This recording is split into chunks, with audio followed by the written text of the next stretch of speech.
দেশে হঠাৎই বেড়েছে ডেঙ্গুর প্রকোপ। দর্শক, এ নিয়ে আরও জানাতে গাজীপুর থেকে যোগ দিচ্ছেন সহকর্মী রফিকুল ইসলাম খান। রফিক, হামের পর ডেঙ্গুর প্রকোপ বাড়ছে, কি পরিস্থিতি দেখছেন কি পরিস্থিতি দেখছেন হাসপাতালগুলোতে? ডেঙ্গুর পরিস্থিতি সম্পর্কে আমাদের জানাবেন। আসল ফল থেকে তৈরি, সম্পূর্ণ প্রিজারভেটিভ মুক্ত ফ্রুটিকা, পিওর মানে ফ্রুটিকা। গাজীপুরে গেল 24 ঘন্টায় ডেঙ্গুতে আক্রান্ত হয়ে শহীদ তাজউদ্দিন আহমদ মেডিকেল কলেজ হাসপাতালে ভর্তি হয়েছে 7 জন রোগী, আর 24 ঘন্টায় ছাড়পত্র পেয়েছে 3 জন এবং একজনকে রেফার করা হয়েছে। এ নিয়ে এবছর ডেঙ্গুতে আক্রান্ত হয়ে এই হাসপাতাল থেকে চিকিৎসা নিয়েছেন 154 জন রোগী, আর হাসপাতালে মৃত্যু হয়েছে একজন।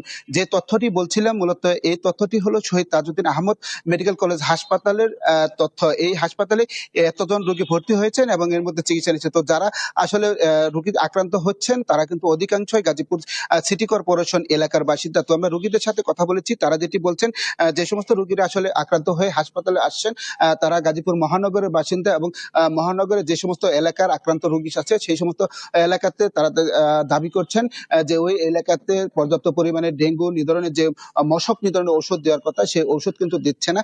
আর হাসপাতালের যে পরিচালক রয়েছে আমিনুল ইসলাম, তার সাথে আমরা কথা বলেছি, তারা যেটি বলছেন যে জুলাই এবং আগস্ট এই 2 মাসে আসলে ডেঙ্গুর প্রবণতা বৃদ্ধি পেয়ে থাকে।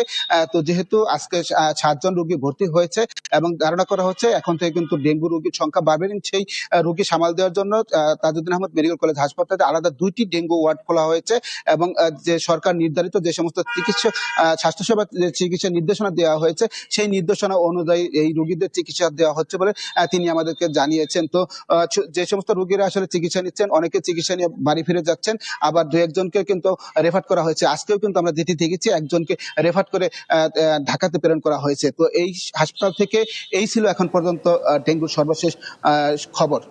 রফিক, আপনাকে ধন্যবাদ। দর্শক, ডেঙ্গুর প্রকোপ সম্পর্কে জানাতে গাজীপুর থেকে যুক্ত হয়েছিলেন সহকর্মী রফিকুল ইসলাম খান।